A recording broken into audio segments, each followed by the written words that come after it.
어제 내 딸 지영이가 명품 가방을 팔에 걸고 한 손에는 백합 꽃다발을 가득 안은 채 경기도 외곽에 자리한 나의 낡은 빌라로 들어섰다. 좁고 허름한 현관을 지나 거실로 들어서는 딸의 모습은 마치 흑백 영화 속에 갑자기 피어난 색채처럼 눈부셨다. 지영이는 가져온 물건들을 칠이 벗겨진 식탁 위에 내려놓더니 나를 꼭 껴안았다.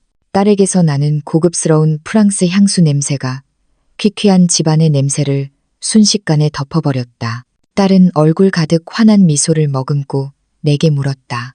엄마, 내가 매달 보내주는 생활비 200만 원 쓰기에 부족하진 않지. 요즘 지내는 건 좀 어때? 행복해. 그 순간 나의 심장은 마치 벼락을 맞은 듯 쿵 하고 내려앉더니 이내 멈춰버린 것만 같았다. 200만 원. 그 단어가 내 귓가에서 윙윙거렸다. 지영이의 눈동자는 티 없이 맑았고 그 질문에는 어떠한 악의도 없었다. 그것이 나를 더 비참하게 만들었다. 지난 6개월. 그 시간은 나에게 지옥과도 같았다. 나는 딸이 말한 그 돈을 구경조차 해본 적이 없었다. 내가 살아남을 수 있었던 건 오로지 근처 절에서 매주 나눠주는 무료급식 꾸러미와 옆집 강여사가 너무 많이 끓였다며 퉁명스럽게 건네주던 김치찌개나 반찬들 덕분이었다. 자존심 하나로 평생을 버텨온 내가 이웃의 동정에 기대어 하루하루를 연명하고 있었던 것이다. 하지만 그 순간 나를 가장 소름 끼치게 만든 건 텅 비어버린 내 통장 잔고가 아니었다. 그것은 현관 입구에 비스듬히 기대선 채 이 모든 광경을 지켜보고 있는 한 남자 때문이었다. 나의 사위 이민석. 그는 문틀에 기대어 서서 묘한 표정을 짓고 있었다. 입꼬리는 살짝 올라가 있었지만 눈은 전혀 웃고 있지 않은 소름 끼치도록 차가운 비웃음이었다. 그는 알고 있었다. 이 모든 상황이 어떻게 돌아가는지, 내가 왜 앙상하게 말라가고 있는지, 그 돈이 어디로 사라졌는지 그는 너무나 잘 알고 있었다. 그런데도 그는 뻔뻔하게 그곳에 서서 내가 과연 딸에게 진실을 말할 수 있을지 시험하듯 나를 응시하고 있었다. 나는 잠시 숨을 고르고 내 이야기를 시작하려 한다. 이 이야기가 어디까지 닿을지 모르겠지만 부디 들어주었으면 한다. 내 이름은 김선자. 올해 65이다. 나는 경기도의 낡은 붉은 벽돌 빌라 2층에 살고 있다. 평생을 초등학교 교사로 재직하며 아이들을 가르쳤다. 20년 전 남편을 먼저 떠나보낸 후 나는 홀로 외동딸 지영이를 키워냈다. 넉넉지 않은 형편이었지만 우리는 품위를 잃지 않고 살았다. 교사연금은 내 노후를 책임지기에 충분할 것이라 믿었다. 하지만 운명은 얄깨게도 나에게 자가 면역 질환이라는 병을 안겨주었다. 몸은 급격히 쇠약해졌고 매달 들어가는 고액의 약값과 병원비는 내 연금과 모아둔 돈을 빠르게 갉아먹기 시작했다. 내 딸 지영이. 어릴 때부터 똑똑하고 야무졌던 아이는 의대를 졸업하고 성형외과 의사가 되었다. 올해 38, 강남의 유명 클리닉 원장이 된 딸은 내 자랑이자 삶의 이유였다. 5년 전 지영이는 민석이와 결혼했다. 화장품 사업을 한다는 민석이는 나에게 항상 깍듯했다. 지나치게 예의 바르고 어딘가 모르게 거리를 두는 그의 태도를 나는 그저 어려워서 그렇겠지, 수줍음이 많아서 그렇겠지 하고 좋게만 생각했었다. 딸이 귀부인처럼 화려하게 사는 모습을 보며 사위가 가끔 들러 늘어놓는 사업 성공담을 들으며 나는 그저 안심하고 있었다. 올해 초 내 병세가 악화되어 거동이 힘들어졌을 때 지영이는 내 손을 잡고 약속했다. 엄마, 걱정하지 마. 내가 매달 200만 원씩 엄마 통장으로 자동이체 해놓을게. 돈 걱정은 절대 하지 말고 치료에만 전념해. 알겠지? 그때 나는 딸의 효심에 감동하여 눈물을 쏟았다. 처음 2달은 약속대로 돈이 들어왔다. 나는 그 돈으로 밀린 약값을 내고 가사 도우미를 불러 집안 청소를 했으며 고장난 보일러도 고쳤다. 삶이 다시 정상 궤도로 돌아오는 듯했다. 그러나 3월부터였다. 아무런 예고도 이유도 없이 입금이 끊겼다. 처음엔 착오가 있겠지 싶어 지영이에게 전화를 걸었지만 바쁜 딸은 좀처럼 전화를 받지 못했다. 어쩌다 통화가 연결되어 조심스럽게 물어보면 대답은 늘 사위 민석이의 몫이었다. 아, 장모님. 지영이가 요즘 수술이 너무 많아서 정신이 없어요. 제가 격리 직원한테 확인해서 바로 처리하라고 했습니다. 아직 안 들어왔나요? 이상하네. 오늘 중으로 확인해 볼게요. 민석이의 목소리는 언제나 친절하고 나긋나긋했다. 나는 어떻게 내 딸이 그 착한 사위가 거짓말을 하고 있다고 의심할 수 있었겠는가. 나는 차마 딸에게 돈이 안 들어왔다. 쌀이 떨어졌다는 말을 다시 꺼낼 수가 없었다. 어떻게 엄마가 되어서 자식에게 짐이 된단 말인가. 엄마 밥은 먹었어? 라고 묻는 딸의 문자에 나는 항상 거짓말을 했다. 그럼 아주 잘 먹고 지낸다. 돈도 잘 들어왔어. 고맙다, 우리 딸. 그렇게 몇 달이 흘렀다. 나는 약을 줄여야 했다. 꼭 필요한 진통제만 남기고 영양제는 끊었다. 냉장고는 텅 비어갔고 쌀독은 바닥을 드러냈다. 옆집에 사는 이른둘의 강 여사는 눈치가 빨랐다. 그녀는 냄비를 들고 와 문을 두드렸다. 아유, 김 선생.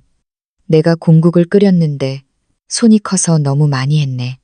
이거 좀 먹어줘요.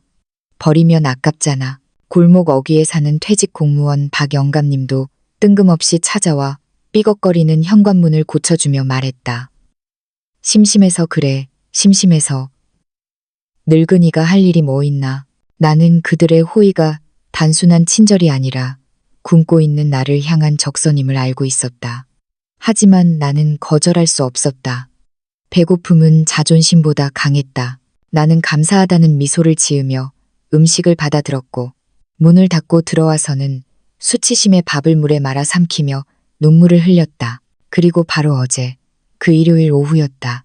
지영이가 예고도 없이 찾아와 내 영혼을 부수는 그 질문을 던진 것이다. 엄마, 200만 원이면 충분하지? 나는 식탁 위에 놓인 백합 꽃다발을 보았다.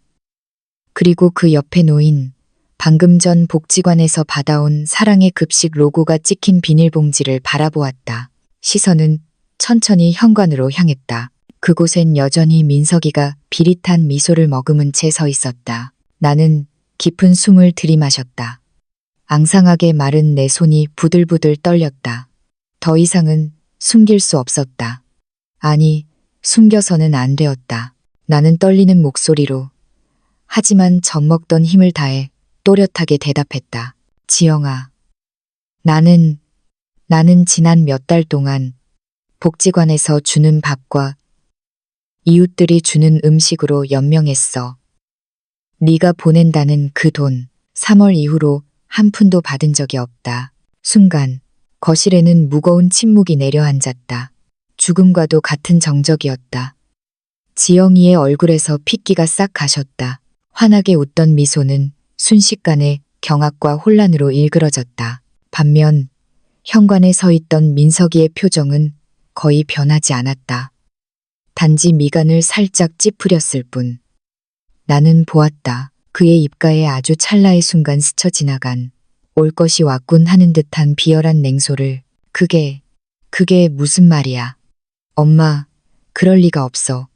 민석 씨가 매달 이체 확인증을 보여줬는데 지영이가 떨리는 목소리로 남편을 돌아보며 소리쳤다. 여보, 이게 어떻게 된 일이야? 민석이는 천천히 걸어 들어왔다. 그의 태도는 너무나도 침착했고 오히려 방어적인 태도로 나를 몰아세우기 시작했다. 장모님, 뭔가 착각하신 거 아니에요? 연세가 드셔서 깜빡하신 거겠죠. 통장 정리를 안 하신 거 아닙니까? 제가 분명히 매달 보냈습니다. 그의 뻔뻔한 거짓말에 내 온몸의 피가 거꾸로 솟는 듯했다. 나는 늙었고 병들었지만 내 정신은 아직 맑았다. 치매 취급을 당하는 모욕감에 눈앞이 하얗게 번졌다. 착각. 내가 착각을 해. 이 서방. 나는 매일 은행에 갔어. 매일 통장을 기계에 넣었다고. 혹시나 오늘은 들어왔을까? 혹시나 내 딸이 나를 잊지 않았을까 싶어서 비가 오나 눈이 오나 은행에 갔어. 마지막 기록은 3월이야. 나의 외침에 지영이는 혼란스러운 눈빛으로 나와 남편을 번갈아 보았다. 그리고 결단 내린 듯 핸드백에서 휴대폰을 꺼냈다. 지금 당장 확인해. 은행 앱 열어서 보여줘. 민석이는 잠시 멈칫했다. 아주 미세한 동요가 그의 눈동자를 스치고 지나갔다. 그는 휴대폰을 꺼내는 척하더니 머뭇거리며 말을 돌렸다. 아니, 지금 주말이라 은행 앱 점검 시간일 수도 있고. 비겁한 변명하지 마. 지영이는 자신의 폰으로 바로 주거래 은행 VIP 전담 팀장에게 전화를 걸었다. 통화 연결음이 울리는 동안 나는 민석이의 얼굴을 뚫어지게 쳐다보았다. 그는 겉으로는 태연한 척했지만 눈동자는 빠르게 굴러가며 계산을 하고 있었다. 이 상황을 어떻게 빠져나갈지, 어떤 거짓말로 덮을지 궁리하는 쥐새끼 같은 눈빛이었다. 그때 나는 깨달았다. 그는 애초에 돈을 보낼 생각이 없었다. 그는 가짜 이체 확인증을 만들어 아내를 속였고 그 돈을 중간에서 가로챈 것이다. 네, 팀장님. 저 박지영 원장입니다. 죄송하지만 제 어머니 계좌로 매달 200만 원씩 자동이체 설정된 내역 좀 지금 바로 확인해 주시겠어요? 네, 3월부터요. 짧은 침묵 후 지영이의 표정이 차갑게 굳어갔다. 전화기 너머의 목소리를 듣는 딸의 손이 하얗게 질릴 정도로 폰을 꽉 쥐고 있었다. 네, 알겠습니다. 확실한 거죠. 3월 이후로는 단 한 건의 이체 내역도 없다는 거죠. 네, 고맙습니다. 전화를 끊은 지영이는 천천히 고개를 들어 남편을 바라보았다. 그 눈빛은 내가 지금껏 한 번도 본 적 없는 낯설고도 서늘한 분노로 타오르고 있었다. 민석 씨, 은행 기록에 아무것도 없어. 3월 이후로 단 한 푼도 나간 적이 없대. 당신이 나한테 보여줬던 그 매달의 이체증들, 그거 다 뭐야? 민석이는 당황한 기색을 감추며 급히 말을 가로챘다. 그럴 리가 없어. 은행 전산 오류야. 내가 내일 당장 은행 가서 따질게. 분명히 보냈는데 무슨 소리야. 하지만 지영이는 더 이상 그의 말을 듣지 않았다.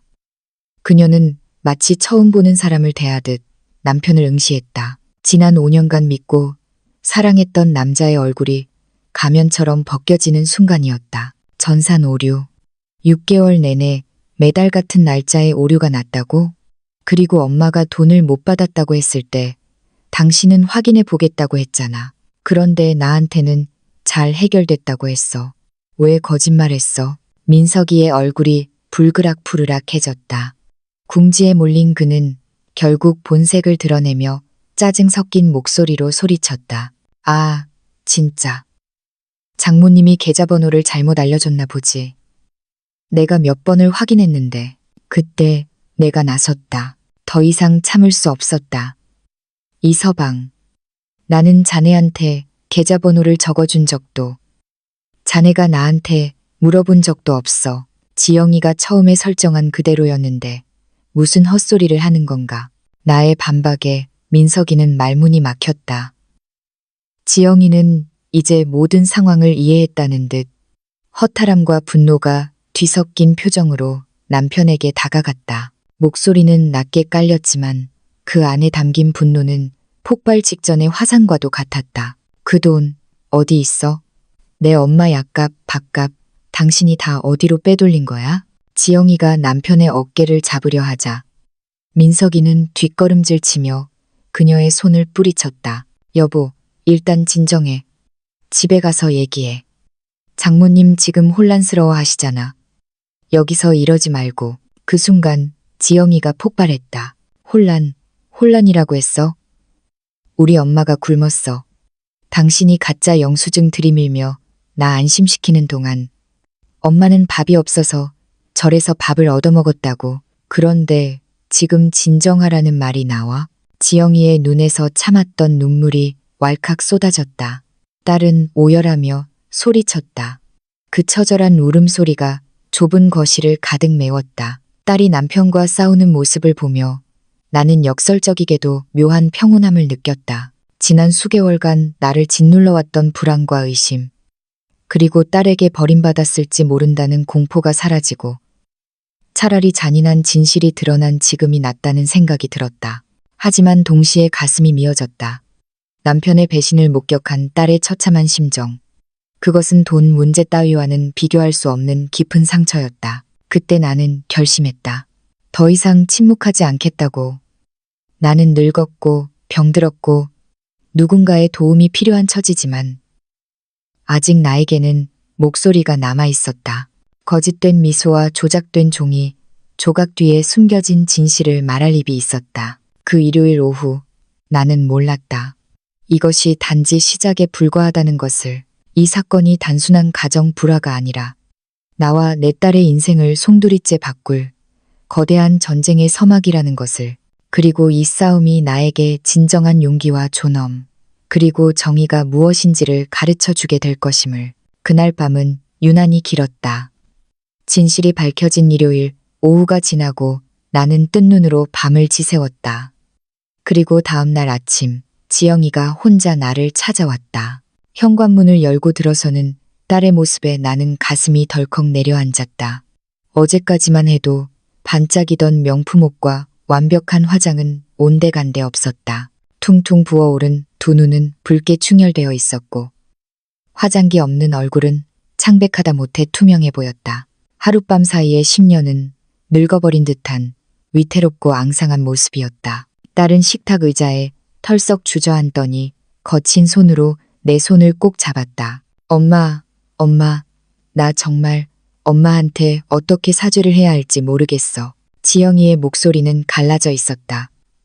목구멍에서 터져나오는 울음을 억지로 삼키며 토해내는 말이었다.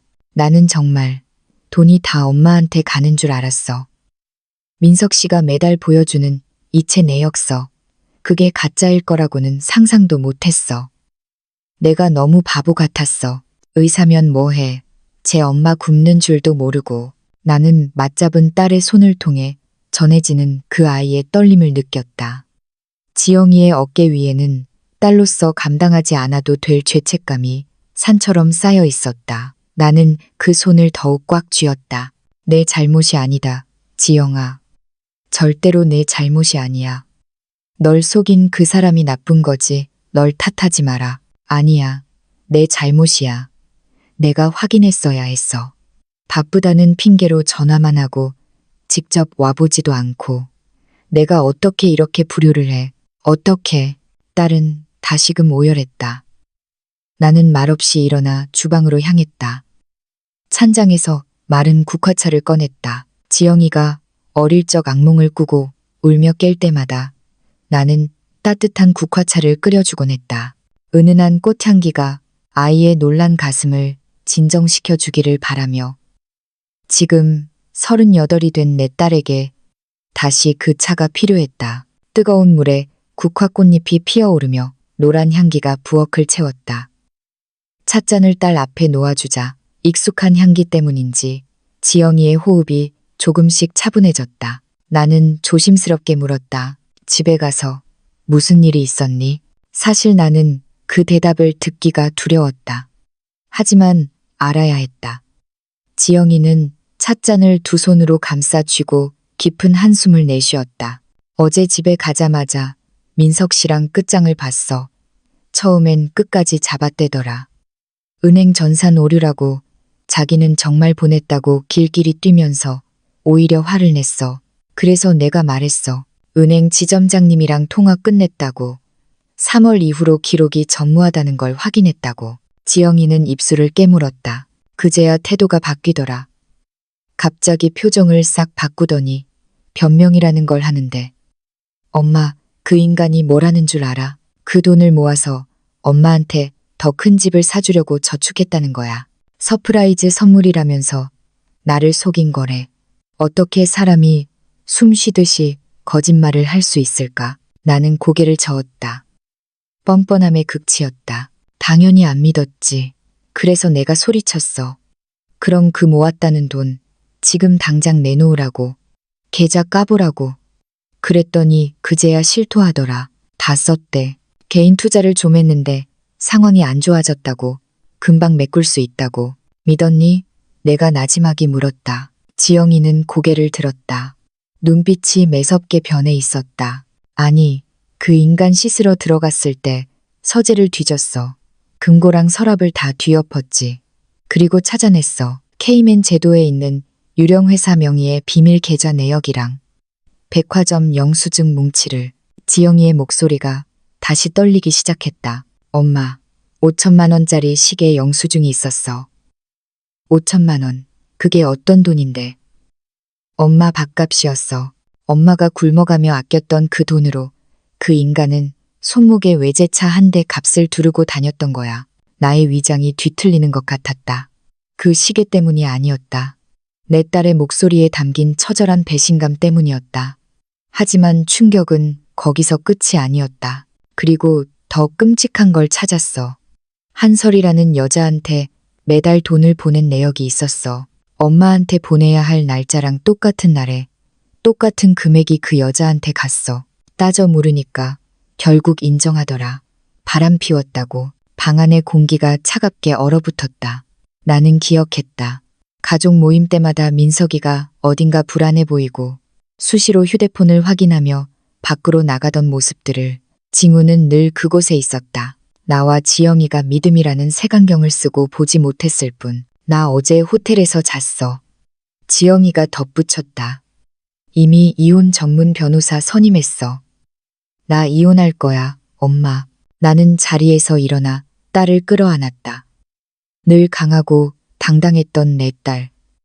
병원장이라는 직함 뒤에 숨겨진 여린 내 아이가 내 품에서 아이처럼 울었다. 그네에서 떨어져 무릎이 까졌을 때처럼 서럽게 울었다. 나는 슬픔과 분노가 뒤엉킨 감정을 느꼈다. 내 딸의 고통에 대한 슬픔. 그리고 우리 모녀를 기만하고 유린한 그 남자에 대한 끓어오르는 분노였다. 이제 어떻게 할 생각이니? 딸이 조금 진정되기를 기다려 내가 물었다. 지영이는 눈물을 닦고 휴대폰을 들었다. 일단 급한 불부터 끄자. 엄마, 방금 엄마 계좌로 200만 원 보냈어. 지난 6개월 동안 못 받은 생활비야. 그리고 앞으로는 내가 직접 보낼 거야. 자동이체 같은 거 안 해. 내가 매달 엄마 목소리 듣고 잘 받았는지 확인할 거야. 나는 손사래를 쳤다. 너무 큰 돈이다. 당장 쓸 데도 없는데. 아니야, 받아둬. 그리고 간병인 아주머니도 모실 거야. 엄마 약 챙겨드리고 식사 챙겨드리는 분으로. 그리고 엄마 집 여기 너무 낡고 위험해. 병원이랑 가까운 좋은 아파트로 이사 가자. 나는 고개를 들어 주위를 둘러보았다. 낡은 벽지, 삐걱거리는 마룻바닥, 남편과 함께 쓰던 낡은 가구들. 비록 초라하지만 이곳은 내 평생의 기억이 담긴 박물관이었다. 구석구석 우리 가족의 손때가 묻어 있었다. 지영아, 나는 이사 가고 싶지 않다. 나는 부드럽지만 단호하게 말했다. 나는 이 집이 좋아. 내 아빠와의 추억이 있고 너를 키운 곳이야. 나는 여기서 존엄하게 살고 싶어. 쫓겨나듯 도망가고 싶지 않아. 지영이는 잠시 나를 바라보다가 고개를 끄덕였다. 내 마음을 이해한다는 눈빛이었다. 알겠어. 엄마 뜻 존중해. 대신 리모델링은 하게 해줘. 단열도 다시 하고 보안 장치도 달고 엄마 지내기 편하게 싹 고치자. 그건 양보 못해. 나는 고맙다는 뜻으로 미소를 지었다. 이렇게 끔찍한 일을 겪고도 나에게는 여전히 나를 지켜주려는 훌륭한 딸이 있었다. 그것만으로도 나는 무너지지 않을 수 있었다. 그럼 민석이는, 그 사람은 어떻게 되는 거니? 내 질문에 지영이의 얼굴이 다시 싸늘하게 굳었다. 이혼만으로는 안 돼, 엄마. 죗값을 치르게 할 거야. 그 인간 단순히 엄마 돈만 건드린 게 아니었어.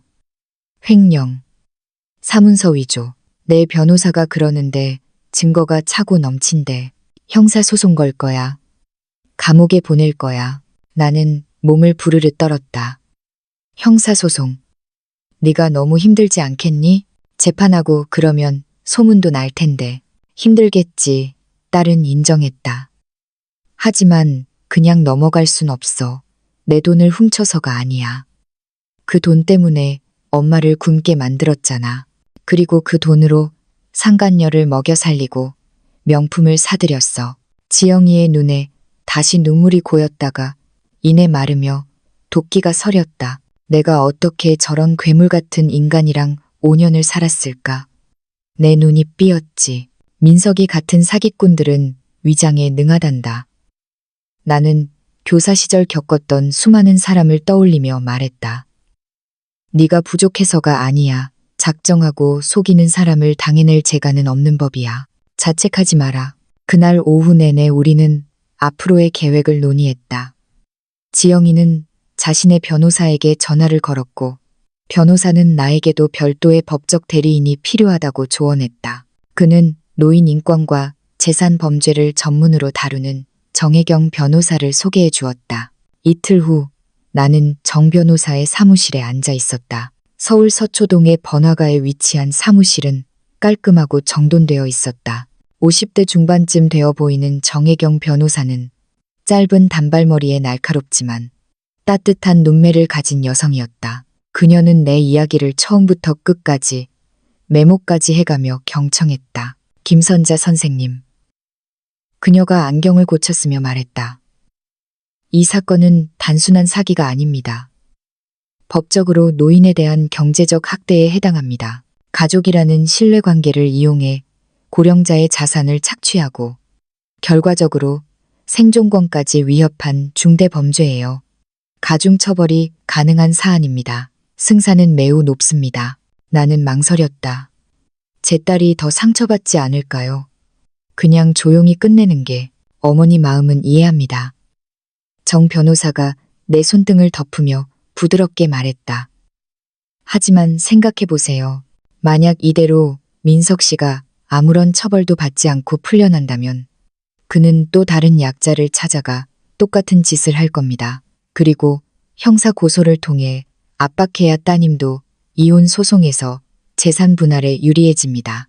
빼앗긴 돈을 찾아와야죠. 나는 지난 몇 달간 내가 겪었던 굴욕을 떠올렸다. 약값이 없어서 통증을 참으며 밤새 뒤척이던 밤들, 이웃의 음식을 받아들며 느꼈던 비참함, 나 자신이 쓸모없는 짐짝처럼 느껴졌던 순간들, 그리고 무엇보다 내 자존심이 찢겨나갔던 그 시간들. 고소하겠습니다. 나는 마침내 결심했다. 복수를 위해서가 아닙니다. 정의를 위해서입니다. 정 변호사가 환하게 웃었다. 잘 생각하셨습니다. 저희가 최선을 다해 돕겠습니다. 그리고 선생님, 그날 일요일 오후에 사위 앞에서 진실을 말하신 거, 그 용기가 따님을 구한 겁니다. 하마터면 따님은 평생 그 남자에게 속아 더 큰 불행을 겪을 뻔했어요. 때로는 가장 아픈 진실이 유일한 탈출구가 되기도 합니다. 사무실을 나서는데 지난 몇 달간 느껴보지 못한 가벼움이 나를 감쌌다. 앞으로의 길은 가시밭길일 것이다. 하지만 나는 더 이상 혼자가 아니었다. 든든한 딸이 옆에 있고 유능한 변호사가 뒤에 있었다. 그리고 무엇보다 진실이라는 가장 강력한 무기가 내 손에 들려 있었다. 집으로 돌아오는 버스를 기다리는데 휴대폰이 요란하게 울렸다. 옆집 강여사였다. 아유, 김 선생. 큰일 났어. 지금 집에 없어?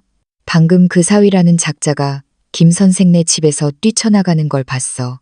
아주 씩씩거리면서 문을 쾅 닫고 나가던데? 무슨 일이야? 심장이 쿵쾅거렸다. 나는 지영이에게 말하지 않은 비밀이 하나 있었다. 현관 열쇠를 잃어버릴까봐 화단 밑에 숨겨둔 비상 열쇠가 있다는 것을 작년에 수술하러 갈 때 혹시 몰라 사위와 딸에게 말해둔 적이 있었다. 나는 강 여사에게 고맙다고 말하고 전화를 끊자마자 지영이에게 전화를 걸었다. 지영아,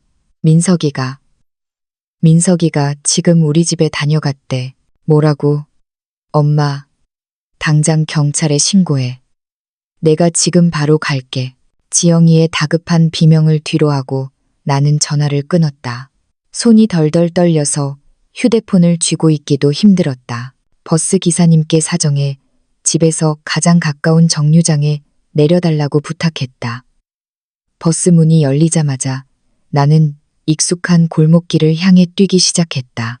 숨이 턱끝까지 차올랐고 심장이 터질 듯 요동쳤지만 멈출 수 없었다. 골목 어귀에 들어서자마자 불길한 예감이 현실로 다가왔다. 평소라면 굳게 닫혀 있어야 할 초록색 대문이 반쯤 열린 채 바람에 끼익 끼익 소리를 내며 흔들리고 있었다. 나는 잠시 주춤했다. 두려움이 엄습했다. 하지만 집 안의 상황을 확인해야 한다는 걱정이 공포를 앞섰다. 나는 떨리는 손으로 대문을 활짝 밀고 들어갔다. 그리고 눈앞에 펼쳐진 광경에 내 혈관 속 피가 순식간에 얼어붙는 것만 같았다. 나의 작은 거실, 나의 평화로운 안식처는 말 그대로 난장판이 되어 있었다. 평생을 모아온 나의 보물인 책들은 책장에서 모두 끄집어내져 바닥에 나뒹굴고 있었고 찢겨 나간 페이지들이 마치 눈송이처럼 흩어져 있었다. 벽에 걸려있던 우리 가족 사진 남편과 나, 그리고 어린 지영이가 환하게 웃고 있던 그 소중한 사진은 바닥에 내동댕이 쳐져 유리가 산산조각이 나 있었다. 밟을 때마다 유리 파편이 으드득 소리를 냈다. 소파는 날카로운 칼로 난도질당해 손뭉치가 터져 나와 있었다. 마치 누군가 그 소파를 사람이라 생각하고 분풀이를 한 것 같았다. 하지만 가장 끔찍한 것은 주방벽이었다. 흰 벽지 위에는 붉은색 라카 스프레이로 쓴 거대한 글씨가 섬뜩하게 흘러내리고 있었다. 늙은 년, 죽어버려. 후회하게 해줄게. 다리가 풀려버렸다. 나는 유일하게 부서지지 않은 식탁 의자에 주저앉았다. 주위를 둘러보았다. 이것은 단순히 물건이 부서진 게 아니었다. 나의 추억, 나의 역사, 남편과의 기억이 쓰레기 취급을 당하며 짓밟힌 것이었다. 붉은 페인트 냄새가 코를 찔러 구역질이 올라왔다. 눈물이 소리 없이 뺨을 타고 흘러내렸다. 20분도 채 지나지 않아 지영이가 경찰 2명을 대동하고 도착했다. 현관에 들어선 지영이는 집안 꼴을 보고는 입을 틀어막았다.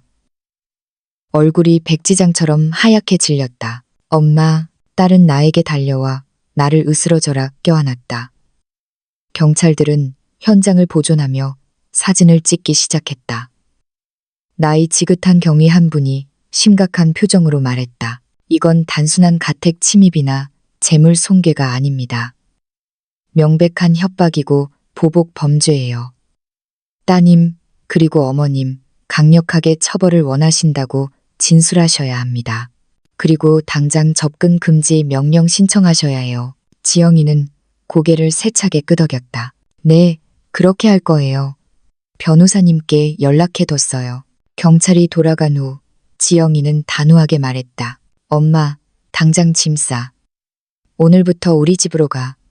여기는 위험해서 절대 안 돼. 나는 고개를 저으며 찢어진 책 한 권을 주워들었다. 아니다. 내가 지금 도망치면 그놈이 이긴 것 같지 않니? 나는 내 집을 지키고 싶어. 엄마, 제발 고집 좀 피우지 마. 저 벽에 쓰인 글씨 안 보여? 죽여버리겠대잖아. 민석 씨 눈 뒤집힌 거 안 보여? 엄마한테 무슨 일이라도 생기면 나 진짜 못 살아. 지영이의 눈에 공포가 가득했다. 나는 경찰관이 했던 말, 보호명령이 나오기 전까지는 피신해 계시는 게 좋습니다. 라는 말을 떠올렸다. 결국 나는 딸의 간청에 못 이겨 옷까지 몇 벌을 챙겼다. 민석이가 미처 파괴하지 못한 유일한 공간인 안방에서 짐을 싸며 나는 맹세했다. 두고 봐라. 나는 공포에 굴복하지 않아. 네가 쓴 저 저주 같은 글씨가 내 결말이 되게 두지는 않겠다. 파출소에서 우리는 정식으로 고소장을 접수했다. 소장은 내 이야기를 처음부터 끝까지 듣고는 고소 항목에 하나를 더 추가했다. 선생님, 이건 노인복지법 위반에 따른 경제적 학대 혐의도 추가하겠습니다. 그가 엄숙하게 말했다. 선생님 같은 사례가 생각보다 훨씬 많습니다. 가족이라는 이유로 혹은 자식에게 해가 될까봐 쉬쉬하며 경제적 착취를 당하는 어르신들이 너무나 많아요. 부끄러워하거나 두려워서 신고조차 못하시죠. 그의 말은 내 가슴 깊은 곳을 울렸다. 지금 이 순간에도 얼마나 많은 노인이 나처럼 침묵 속에서 고통받고 있을까? 나는 물었다. 고소 말고 제가 더 할 수 있는 게 있을까요? 이미 가장 중요한 걸 하셨습니다. 소장이 미소 지었다. 침묵을 깨셨잖아요. 하지만 더 돕고 싶으시다면 학대 피해 노인들을 돕는 지원단체가 있습니다. 선생님의 경험이 다른 분들에게 용기가 될 수 있을 겁니다. 그날 밤 지영이네 집 객실 침대에 누워 나는 지난 3일간의 일을 되새겨 보았다. 내 인생이 태풍에 휩쓸린 듯 뒤집혔다. 사위의 배신, 다가올 소송, 난장판이 된 나의 집. 하지만 이 혼란 속에서 나는 기묘하게도 정신이 맑아지는 것을 느꼈다. 진실이 마침내 드러났기 때문일까? 아니면 65의 내가 다시 한번 내 권리를 위해 싸울 준비가 되었기 때문일까? 어두운 방 안에서 나는 스스로에게 약속했다. 이 고통스러운 경험을 헛되이 보내지 않겠다고. 나와 지영이뿐만 아니라 보호받아야 할 가족에게 이용당하는 모든 노인을 위해 싸우겠다고. 나는 더 이상 패배자가 아니었다. 나는 전사였다. 그 후 몇 주간은 폭풍처럼 지나갔다. 지영이는 내 집을 수리하고 최신 보안 시스템을 설치하는 공사를 시작했다. 동시에 법적 절차도 빠르게 진행되었다. 정 변호사는 치밀하게 증거를 수집했다. 은행 거래 내역은 민석이가 내 돈을 빼돌려 상간녀에게 보냈음을 명백히 보여주었고, 그가 위조한 이체증 그리고 내 집을 파괴한 현장 사진들은 결정적인 증거가 되었다. 김선자 선생님, 아주 사소한 디테일 하나하나가 중요합니다. 정 변호사는 회의 때마다 강조했다. 우리는 단순히 사기죄만 묻는 게 아닙니다. 정신적 피해 보상까지 청구해서 판사님께 선생님이 겪은 고통을 낱낱이 보여줄 겁니다. 지영이의 이혼 소송도 내 형사 고소와 함께 진행되었다.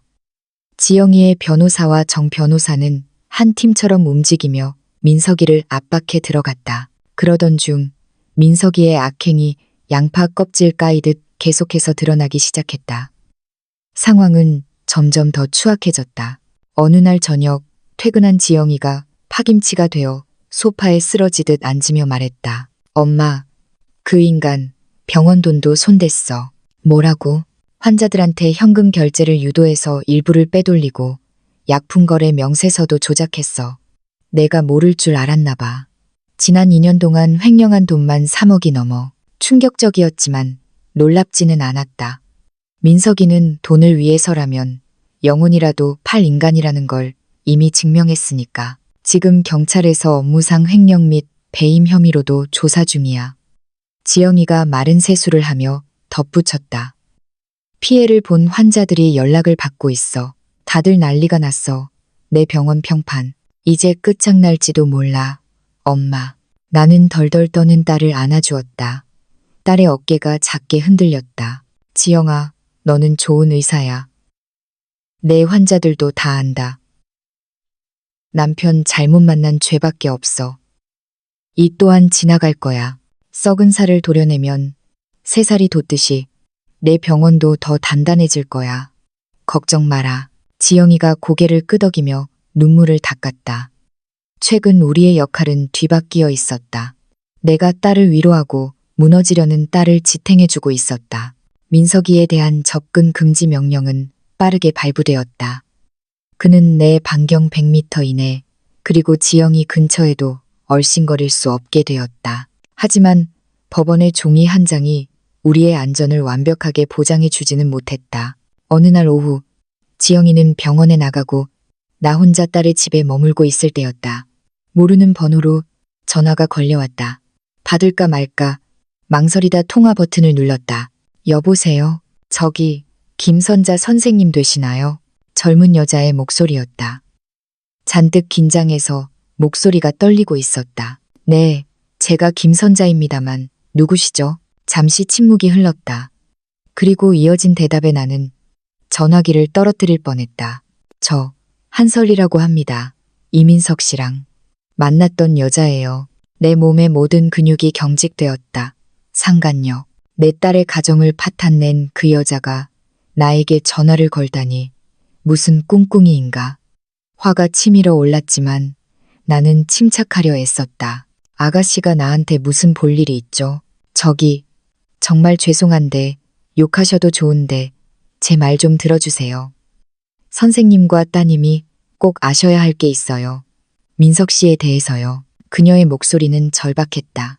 우리는 지영이의 아파트 근처 카페에서 만나기로 했다. 혹시 모를 민석이의 함정일 수도 있어 정 변호사가 동행했다. 카페 구석 자리에 앉아있는 한설이는 내 상상보다 훨씬 어렸다. 30 초반이나 되었을까. 금발로 염색한 머리에 며칠 밤을 못 잔 듯 눈밑이 팼다. 그녀는 나를 보자마자 자리에서 일어나 고개를 숙였다. 앉아요. 내가 차갑게 말했다. 그녀는 손톱으로 커피잔을 톡톡 건드리며 힘겹게 입을 열었다. 1년 전에 화장품 런칭 파티에서 민석 씨를 만났어요. 유부남인 건 알았지만 이혼 소송 중이라고 했어요. 아내가 너무 차갑고 일밖에 모르는 여자라 쇼윈도 부부라고 곧 정리하고 저랑 새 출발하겠다고 했어요. 그녀는 잠시 말을 멈추고 입술을 깨물었다. 처음엔 정말 다정했어요. 명품도 사주고 용돈도 주고. 그런데 점점 이상했어요. 돈이 많아 보이는데 자꾸 저한테 급전을 빌려달라고 하고 제가 조금만 의심하면 불같이 화를 냈어요. 술에 취하면 자기 장모랑 아내를 조종하는 게 얼마나 쉬운지 아냐면서 멍청한 여자들이라고 비웃곤 했어요. 정 변호사가 몸을 앞으로 기울였다. 한설이 씨, 그래서 지금 우리를 돕겠다는 겁니까? 법정에서 증언해 주실 수 있어요? 그녀는 잠시 망설이더니 결심한 듯 고개를 끄덕였다. 네, 할게요. 왜냐하면 그게 다가 아니거든요. 그녀가 가방에서 작은 녹음기를 꺼냈다. 2주 전 따님이랑 민석 씨가 싸우고 헤어진 날 밤에 그 인간이 제 오피스텔로 찾아왔어요. 완전히 미쳐 있었어요. 눈이 뒤집혀서 그 늙은 노인네를 죽여버리겠다. 협박해서라도 고소를 취하하게 만들겠다고 고래고래 소리를 질렀어요. 제가 말렸지만 듣지 않았어요. 그리고 다음날 뉴스에서 선생님 댁이 털린 걸 봤어요. 그녀의 눈에서 눈물이 뚝뚝 떨어졌다. 그때 알았어요. 내가 괴물을 만나고 있었구나. 선생님, 정말 죄송해요. 제가 진작에 알렸어야 했는데. 정 변호사가 물었다. 이 녹음기에 그 내용이 들어있나요? 네. 몇 달 전부터 그 사람이 이상해서 몰래 녹음해둔 게 많아요. 민석 씨가 어떻게 돈을 빼돌려서 해외로 보냈는지, 따님 병원 장부를 어떻게 조작했는지, 술 먹고 자랑하듯 떠벌린 내용도 다 있어요. 우리는 이어폰을 꽂고 녹음된 내용을 확인했다. 민석이의 목소리. 나에게는 늘 예의 바르고 상냥했던 그 목소리가 녹음기 속에서는 악마처럼 변해 있었다. 입에 담지 못할 욕설, 나에 대한 살해 협박, 그리고 돈을 빼돌린 구체적인 수법까지. 정 변호사의 눈이 번뜩였다. 이건 게임 체인저입니다. 결정적이에요. 이 녹취록이면 이민석 씨를 당장 구속 수사하게 만들 수 있습니다. 증인에 대한 신변 위협과 증거 인멸 우려가 명백하니까요. 나는 울고 있는 한설이를 바라보았다. 밉기도 했지만 한편으론 가여웠다. 그녀 역시 민석이라는 사기꾼에게 노란한 또 다른 피해자였다. 아가씨, 왜 우리를 돕기로 한 거죠? 그냥 도망칠 수도 있었을 텐데. 그녀는 충혈된 눈으로 나를 보며 말했다. 저희 엄마도 청소일 하시면서 저랑 동생들 키우셨어요. 만약 누가 우리 엄마한테 민석 씨가 선생님께 한 짓을 했다면, 그리고 만약 더 끔찍한 일이 벌어지는데 제가 막지 않았다면, 저는 평생 저를 용서하지 못할 것 같았어요. 카페를 나서며 나는 복잡한 감정을 느꼈다. 진실은 때로는 엉뚱한 곳에서 전혀 예상치 못한 사람의 손에 의해 밝혀지기도 한다. 이분을 핵심 증인으로 신청할 겁니다. 정 변호사가 확신에 찬 목소리로 말했다. 그리고 이 녹음 파일. 오늘 당장 검찰에 제출합니다. 선생님, 이제 우리의 승리가 확실해졌습니다. 그날 밤 나는 지영이에게 모든 것을 털어놓았다. 처음에는 분노로 치를 떨던 딸도 녹음된 내용을 듣고는 차가운 결의를 다졌다. 절대 못 빠져나가게 할 거야. 엄마한테 한 짓, 나한테 한 짓, 내 환자들한테 한 짓, 전부 다 갚아주게 만들 거야. 침대에 누워 나는 생각했다. 200만 원이면 충분하냐는 그 단순한 질문 하나가 얼마나 거대하고 추악한 거짓의 껍질을 벗겨냈는지.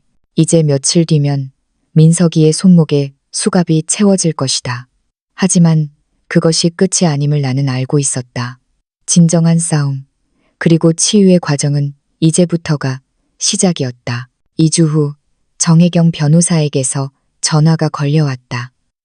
수화기 너머로 들려오는 그녀의 목소리는 평소보다 한 톤 높았고 흥분을 감추지 못하고 있었다. 김선자 선생님 해냈습니다.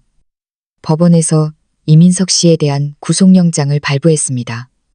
한설희 씨가 제공한 녹음 파일과 협박 증거가 결정적이었어요. 도주 우려와 증거 인멸 가능성이 인정되었습니다. 그 말을 듣는 순간 가슴을 짓누르던 거대한 바위 하나가 굴러 떨어지는 듯한 안도감이 밀려왔다. 동시에 서늘한 현실감이 내 어깨를 감쌌다. 안도감과 두려움. 이제 민석이는 더 이상 우리를 물리적으로 위협할 수 없게 되었다. 하지만 그것은 곧 진짜 전쟁이 법정이라는 차가운 공간에서 시작됨을 의미했다. 언제 집행되나요? 내가 떨리는 목소리로 물었다. 오늘 아침 그의 사무실에서 체포영장이 집행되었습니다. 저항은 없었지만 거의 발광 직전이었다고 하더군요. 전화를 끊고 멍하니 소파에 앉아 이 소식을 소화하고 있을 때 현관문 비밀번호 누르는 소리가 들렸다. 지영이었다. 엄마, 들었어? 민석 씨, 잡혀갔대. 딸의 목소리에는 해방감과 충격이 뒤섞여 있었다.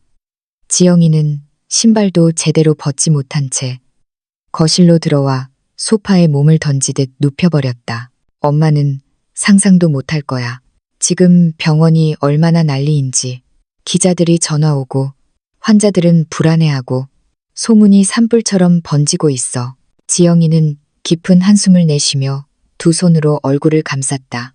화장품 회사 주주들도 난리야. 민석 씨가 회사 공금에도 손을 댔대. 다들 패닉 상태야. 나는 따뜻한 둥글레차 한 잔을 딸 앞에 놓아두고 그 옆에 앉았다. 딸의 등을 천천히 쓸어내렸다. 지금 기분이 어떠니? 지영이는 김이 모락모락 피어오르는 찻잔을 멍하니 바라보았다. 살았다는 생각이 들어. 더 이상 우리를 해치지 못할 거라는 안도감. 그런데 엄마, 너무 창피해. 수치스러워 죽겠어. 내가 의사면 뭐해? 사람 보는 눈이 이렇게 없는데 어떻게 그런 인간이랑 결혼해서 엄마한테 이런 꼴을 당하게 해. 내가 미쳤었나 봐. 지영아, 자책하지 마라. 민석이 같은 인간은 위장의 귀재야. 너만 속인 게 아니야. 장인어른, 장모인, 나, 내 동료들, 환자들, 심지어 그 내연 여인 한설이까지 속였잖아. 작정하고 덤비는 사기꾼을 선한 마음을 가진 네가 어떻게 당해내니?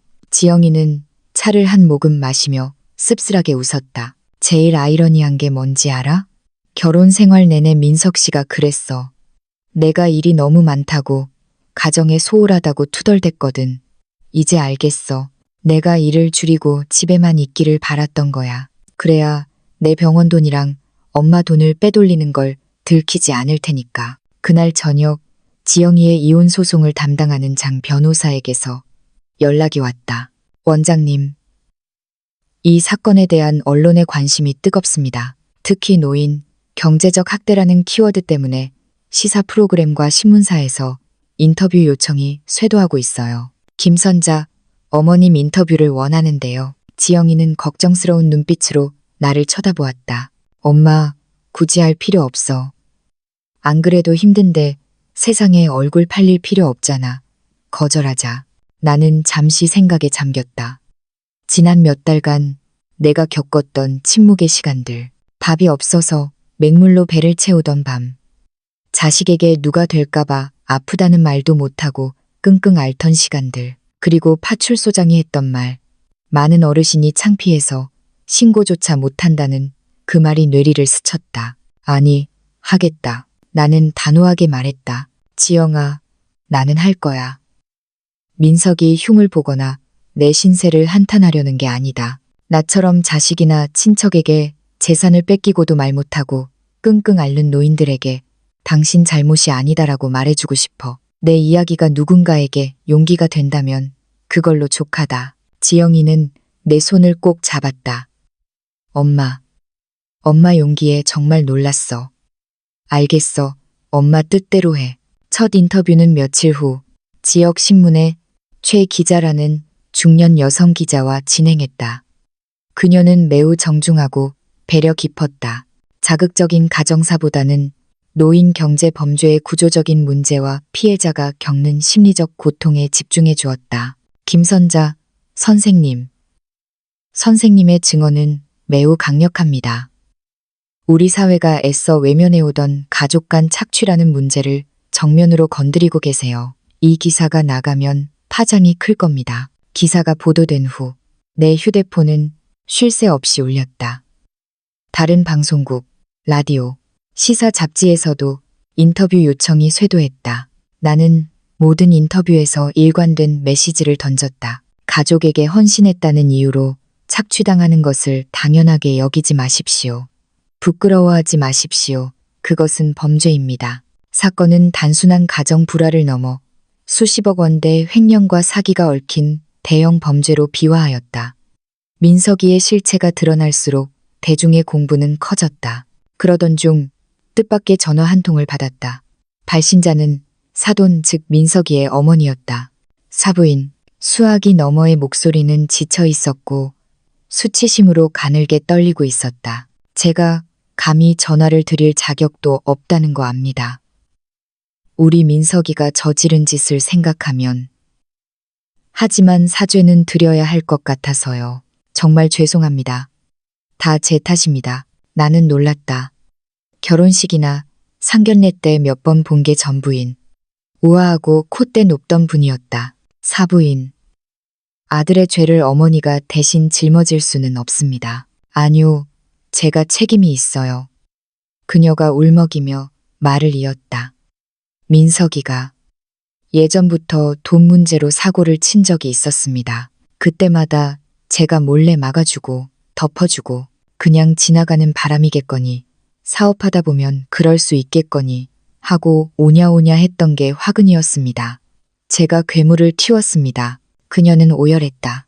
우리 남편도 우리 집안 전체가 지금 동네에서 고개를 들고 다닐 수가 없어요. 사부인 정말 면목이 없습니다. 전화를 끊고 나서 나는 씁쓸함을 감출 수 없었다. 민석이의 범죄는 나와 지영이뿐만 아니라 자신의 부모와 가족, 그리고 그를 믿었던 모든 사람의 인생에 지울 수 없는 얼룩을 남겼다. 범죄의 파편은 사방으로 튀어 무고한 사람들을 찔렀다. 민석이가 구속된 지 3개월 후 첫 공판이 열렸다. 법원으로 향하는 발걸음은 무거웠다. 평생 학교와 집만 오가던 내가 법원이라는 낯설고 위압적인 공간에 서게 되리라고는 상상도 못했다. 회색빛 건물, 차가운 공기, 엄숙한 분위기가 숨을 조여왔다. 지영이는 내내 내 손을 놓지 않았다. 딸의 얼굴은 비장했다. 피고인석으로 들어오는 민석이를 보았다.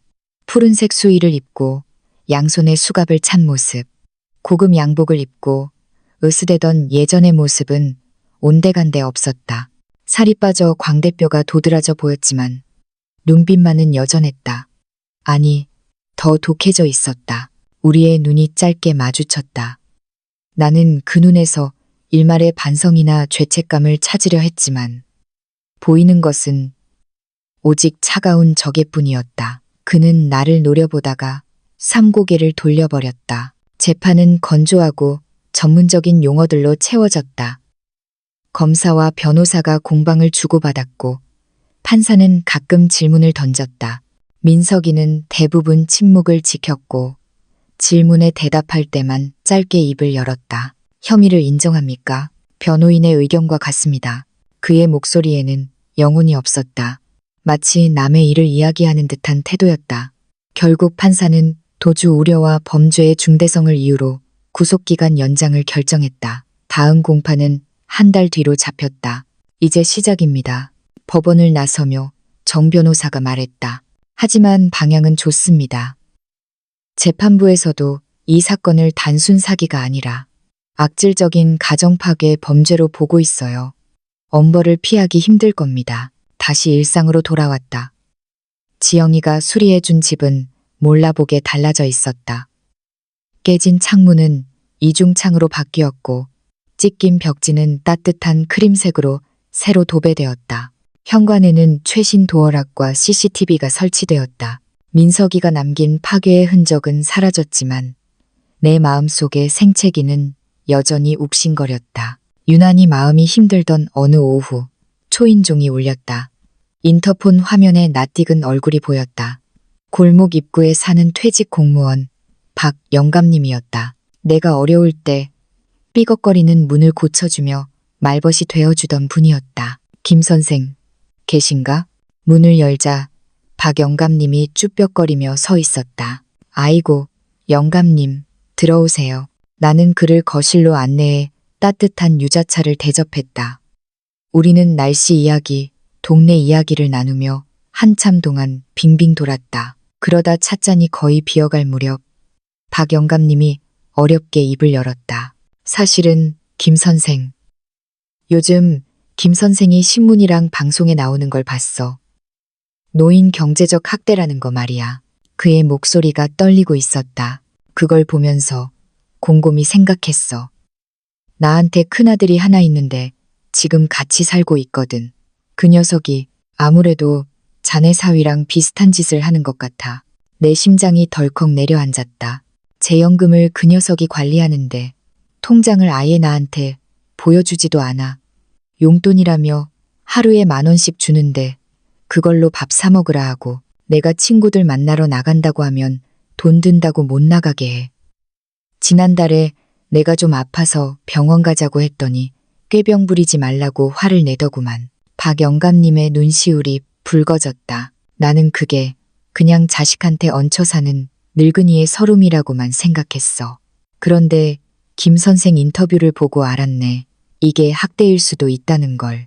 나는 자리에서 일어나 서랍에서 메모지를 꺼냈다. 정혜경 변호사의 연락처와 처음에 나를 도와줬던 파출소장의 직통 번호를 적었다. 영감님, 이거 받으세요. 제 변호사님과 경찰분 연락처예요. 지금 당장 전화를 안 하셔도 돼요. 하지만 영감님, 이것만은 기억하세요. 영감님 잘못이 아닙니다. 그리고 혼자가 아니에요. 도움을 청할 곳이 있다는 것만 알고 계세요. 박 영감님은 떨리는 손으로 쪽지를 받아 주머니 깊숙이 넣었다. 고마워. 정말 고마워, 김 선생. 그가 돌아간 후 나는 베란다에 서서 그가 힘없이 골목길을 걸어가는 뒷모습을 한참 동안 바라보았다. 그때 깨달았다. 나의 이야기가 단순히 가십거리가 아니라 누군가에게는 생명줄이 될 수 있다는 것을. 다음 날 아침 나는 정 변호사에게 전화를 걸었다. 변호사님, 저 하고 싶은 일이 생겼습니다. 민석이를 고소하는 것 말고 저처럼 고통받는 노인들을 돕고 싶어요. 혹시 좋은 방법이 없을까요? 선생님, 어떤 생각이신가요? 자조 모임 같은 거요. 피해 입은 노인들이 모여서 서로 이야기하고 법률 상담도 받을 수 있는 그런 모임이요. 저는 전문가는 아니지만 제 경험을 나눌 수는 있으니까요. 수화기 너머에서 잠시 정적이 흘렀다. 이내 정 변호사의 밝은 목소리가 들려왔다. 김선자 선생님, 정말 훌륭한 생각입니다. 마침 제 친구가 운영하는 노인복지관이 있는데 거기 센터장님과 연결해 드릴게요. 선생님이 그 모임의 리더가 되어주신다면 더할 나위 없을 겁니다. 그 다음 주 나는 정혜경 변호사의 소개로 지역 노인종합복지관을 찾았다. 붉은 벽돌로 지어진 아담한 건물 2층 센터장실에서 최미애 관장을 만났다. 그녀는 정 변호사의 오랜 친구이자 노인복지 분야에서 잔뼈가 굵은 전문가였다. 김선자 선생님, 오시기를 고대했습니다. 최 관장은 따뜻한 미소로 나를 맞이하며 차를 내왔다. 선생님께서 제안하신 경제적 학대 피해 노인을 위한 자조 모임, 저희에게도 절실히 필요한 프로그램이었습니다. 많은 어르신이 가족이라는 굴레 때문에 피해 사실을 숨기고 속으로만 패아가고 계시거든요. 선생님의 경험과 목소리가 그분들에게 닫힌 문을 여는 열쇠가 될 겁니다. 우리는 머리를 맞대고 모임의 이름부터 정했다.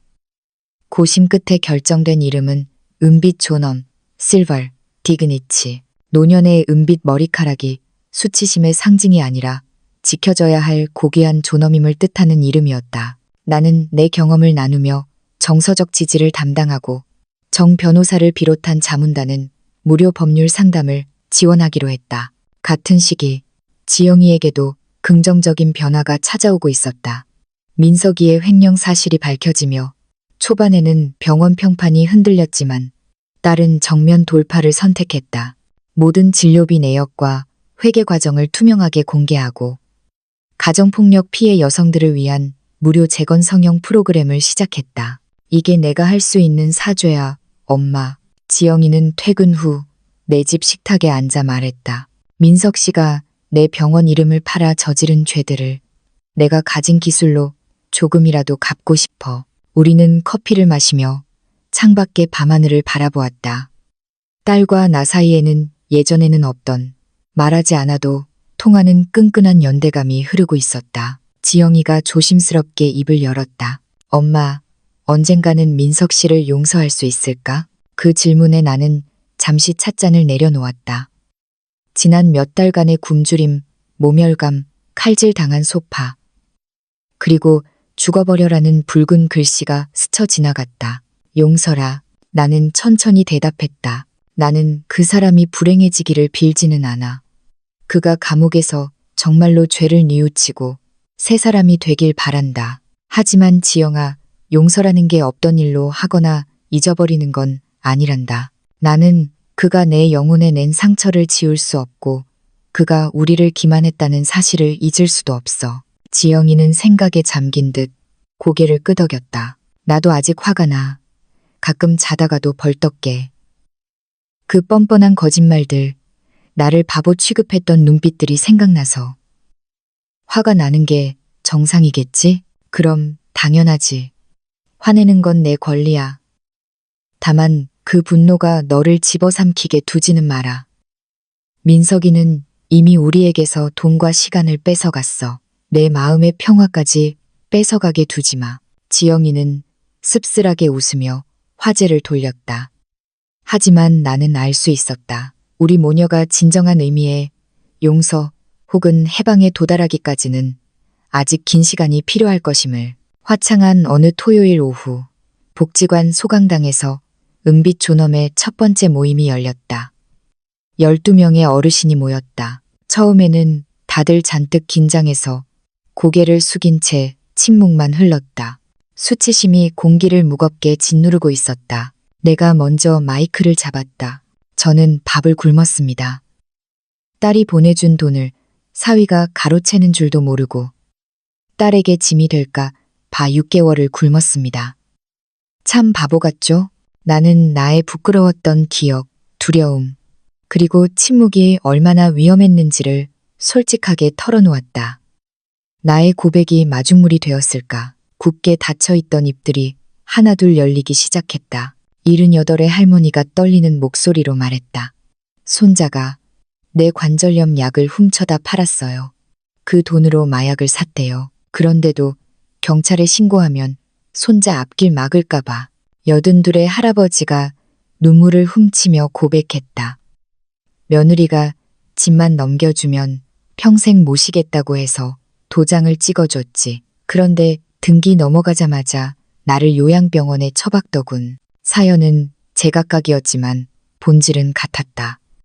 신뢰에 대한 배신, 노화로 인한 취약함을 이용당한 슬픔, 그리고 가족이라는 이름 때문에 신고조차 못했던 억울함. 모임이 끝날 무렵 내내 한마디도 하지 않고 구석에 앉아있던 장여사라는 분이 내게 다가왔다.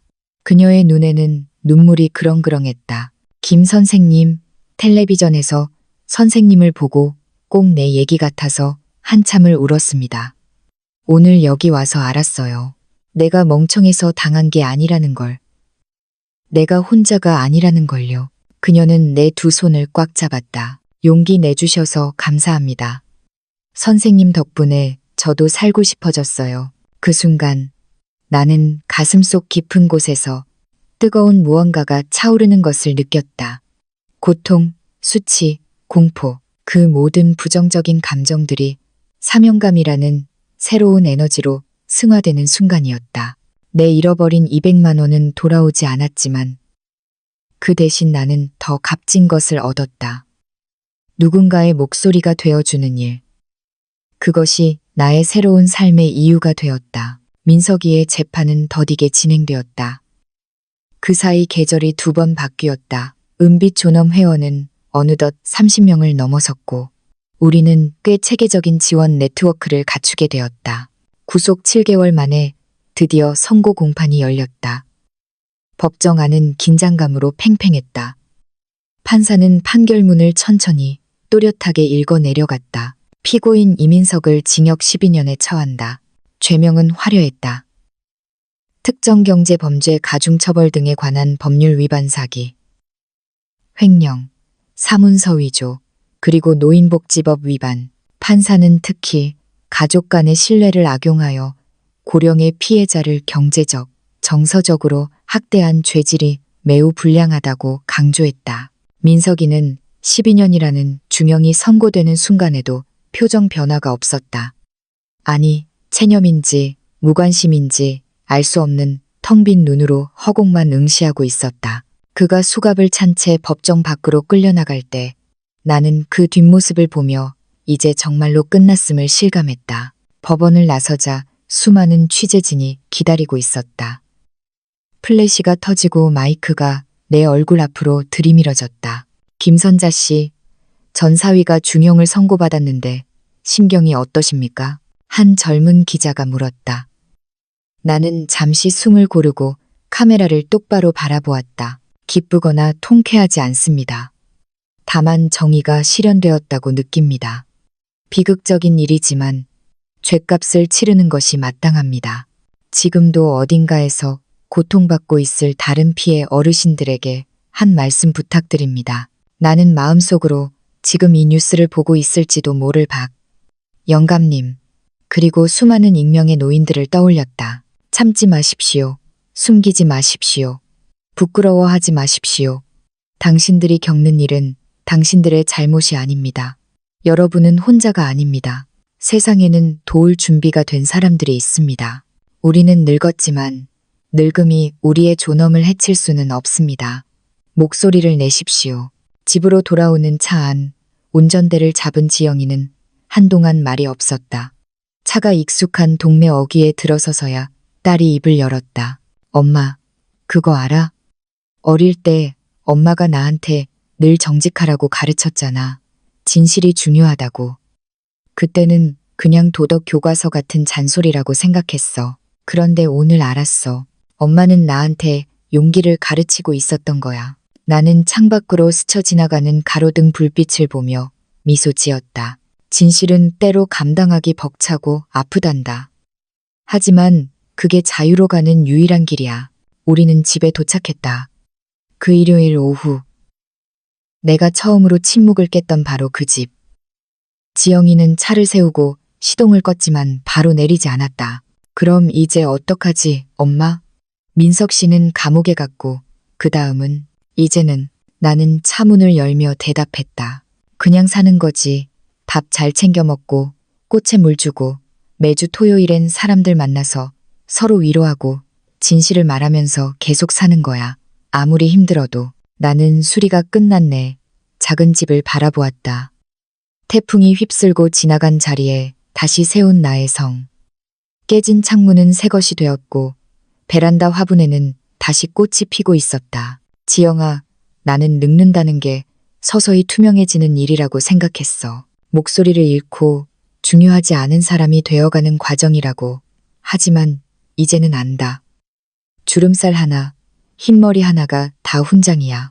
세월을 견뎌낸 사람만이 가질 수 있는 지혜와 끈기, 그리고 힘이란다. 지영이는 눈시울이 붉어진 채 내 손을 꼭 잡았다. 엄마는 내가 아는 사람 중에 제일 강한 사람이야. 그날 밤 나는 현관 앞 의자에 앉아 밤하늘을 올려다보았다. 유난히 별이 밝은 밤이었다. 65세의 나는 건강도 잃었고 평생의 반려자도 잃었고 사람에 대한 순진한 믿음도 잃었다. 하지만 나는 그 빈자리에 더 단단한 것을 채웠다. 새로운 사명, 딸과의 깊어진 사랑, 그리고 나 자신에 대한 믿음. 그때 휴대폰이 울렸다. 낯선 번호였지만 나는 직감적으로 누구인지 알 수 있었다. 여보세요?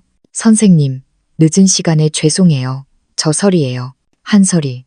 민석이의 내연녀이자 결정적인 제보자. 네, 설이 씨. 무슨 일인가요? 그냥 오늘 뉴스에서 선생님 봤어요. 침묵하지 말라고 하신 말씀. 저한테도 하는 말 같아서요. 저 다음 주부터 심리 상담 받기로 했어요. 저도 피해자라는 걸 인정하고 다시 시작해 보려고요. 잘 생각했어요. 설이 씨. 그게 민석이가 남긴 상처를 치유하는 첫걸음이에요. 선생님, 언젠가는 이 기분이 사라질까요? 제가 너무 멍청하고 한심하게 느껴지는 이 기분이요. 나는 잠시 생각했다. 값싼 위로보다는 정직한 답을 주고 싶었다. 완전히 사라지지는 않을 거예요. 흉터는 남으니까요. 하지만 시간이 지나면 그 아픔을 다른 걸로 바꿀 수 있어요. 지혜로, 남을 돕는 힘으로, 그리고 사람 보는 눈으로요. 당신은 아직 젊잖아요. 충분히 다시 시작할 수 있어요. 전화를 끊고 나는 다시 하늘을 보았다. 내 정원을 비추는 저 달빛은 지금 차가운 감옥 독방에 갇힌 민석이에게도, 좁은 오피스텔에서 울고 있을 설이에게도, 그리고 전국 각지에서 숨죽여 울고 있을 또 다른 김선자들에게도 똑같이 비추고 있을 것이다. 그중 누군가에게 내 목소리가 작은 등대 불빛이 될 수 있다면 그것이야말로 내가 거둔 가장 위대한 승리일 것이다. 나는 깊게 숨을 들이마셨다. 밤 공기가 차가웠지만 그 안에는 흙냄새와 꽃향기, 그리고 살아있음의 냄새가 섞여 있었다. 나는 살 것이다. 존엄하게, 그리고 용감하게,